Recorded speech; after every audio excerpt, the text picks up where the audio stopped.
दोस्तों साल था 1980 का और महीना था जून का। मुंबई के सबसे महंगे इलाकों में से एक पैदल रोड पर मौजूद एक बंगले का गेट खुलता है। उस गेट में से एक काली मर्सिडीज निकलती है। उस काली मर्सिडीज को उस बंगले के बालकनी पे खड़ा एक शख्स देख रहा था। वो थोड़ा परेशान था, इसीलिए वो अपने सफ़ेद कुर्ते की जेब में से रखी सिगरेट 555 के डिब्बे में से एक सिगरेट निकालता है और सुलगा लेता है। 2 घंटे और 7 सिगरेट बीत जाने के बाद दरवाज़ा दोबारा खुलता है। वो काली मर्सिडीज वापस आती है। तेज़ बारिश के बीच भी ड्राइवर लपक कर गाड़ी का पिछला दरवाज़ा खोलता है और उस गाड़ी में से उतरती है 70 साल की एक महिला, जिसका नाम होता है जैना भाई दारू वाली। और बालकनी पर खड़े उस शख्स का नाम था हाजी मस्तान। वो हाजी मस्तान जिसने मुंबई पर हुकूमत की, वो हाजी मस्तान जिसने अपने ज़िंदगी में एक गोली तक नहीं चलाई, फिर भी पूरी मुंबई उससे थर थर काँपती थी और ना ही किसी अदालत में कभी उसके खिलाफ कोई जुल्म साबित हो सका। बचपन में अपने पिता की साइकिल की दुकान पर काम करने वाला हाजी मस्तान जवानी में कुली बन गया और कुली से अंडरवर्ल्ड डॉन। कहानी वाकई में फिल्मी है और शायद इसीलिए इस पर इतनी फिल्में भी बनी हैं, लेकिन फिल्मों में कहानी कुछ हद तक होती है और आज उस हद की सरहद को पार करके आज हम आपको वो सब बताने वाले हैं हाजी मस्तान के बारे में जो फिल्मों में नहीं दिखाया जा सकता। कहानी शुरू होती है 1944 से। मस्तान की मुलाकात गालिब शेख नाम के एक आदमी से होती है।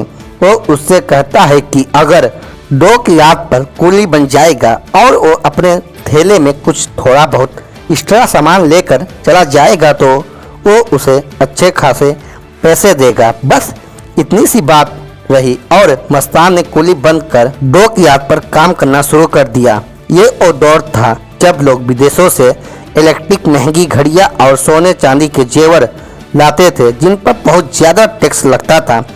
इसीलिए डॉक यार्ड पर उनकी तस्करी करना बहुत फायदे का सौदा और धीरे धीरे मस्तान इन काम में बहुत माहिर हो गया और वो अच्छे खासे पैसे कमाने लगा। मस्तान की ज़िंदगी का सिर्फ एक ही रूल था, वो ऐसे किसी भी चीज़ का स्मगलिंग नहीं करता था जिससे ज़िंदगी को नुकसान हो। इसीलिए वो ड्रग्स और गन की स्मगलिंग नहीं करता था। फिर आता है 1950 का दशक। यह दशक मस्तान के लिए इससे कम नहीं था, क्योंकि 1956 में उसकी मुलाकात होती है दमन और गुजरात के सबसे बड़े तस्कर सुकुन नारायण बगिया से। दोनों की मुलाकात दोस्ती में बदल जाती है और फिर दोनों स्मगलिंग का काम साथ में शुरू कर देते हैं। ये दोनों दुबई और ईडन से सोने के बिस्किट, महंगी घड़ियां और ट्रांजिस्टर की तस्करी करने लगते हैं।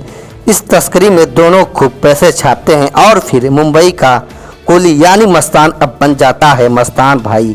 मस्तान इसके साथ मुंबई का भाई तो बन गया था, लेकिन इसे जब भी ज़रूरत पड़ती थी वो गैंगस्टर वरदराजन और करीम लाला का सहारा लेता था। इसी को देखकर ही दाऊद जैसे लोग ने अंडरवर्ल्ड में कदम रखा और फिर मुंबई पर कब्जा भी किया। 1970 का दशक आते आते पूरी मुंबई पे हाजी मस्तान का कब्जा हो चुका था। वो मुंबई के समुद्र पर राज करता था और वो बचपन से अमीर बनने का जो सपना देखता था वो उससे कुछ ज़्यादा ही बन गया था। बचपन से हाजी मस्तान को सफ़ेद सूट पहनने का और मर्सिडीज गाड़ी का बहुत शौक था। वो अपने इस शौक को पूरी भी करता था और जब वो मर्सिडीज में सफ़ेद सूट पहनकर निकलता था तो लोग उसे सलाम भी करते थे। उस वक्त मस्तान का दबदबा पूरे मुंबई में इतना था कि उस वक्त उसके दबदबे से प्रधानमंत्री इंदिरा गांधी भी परेशान थी। इसीलिए जब इमरजेंसी लगी तो इंदिरा गांधी ने उसे उठाकर जेल की सलाखों के पीछे डाल दिया। यह पहला मौका था जब हाजी मस्तान किसी जेल के सलाखों के पीछे था, लेकिन वहां उसकी मुलाकात होती है जेपी नारायण से और वो 1980 में जुल्म के रास्ते को छोड़ देता है। यानी कि जेपी की बस उस मुलाकात ने हाजी मस्तान को पूरी तरह से बदल दिया था। यानी कि जेपी की बस उस एक मुलाकात ने हाजी मस्तान को पूरी तरह से बदल दिया था। इस सब के बाद साल 1984 में हाजी मस्तान ने अपनी एक पॉलिटिकल पार्टी भी बनाई जिसका नाम था दलित मुस्लिम सुरक्षा महासंघ रखा गया। पार्टी ने चुनाव भी लड़ा लेकिन कामयाबी नहीं मिली।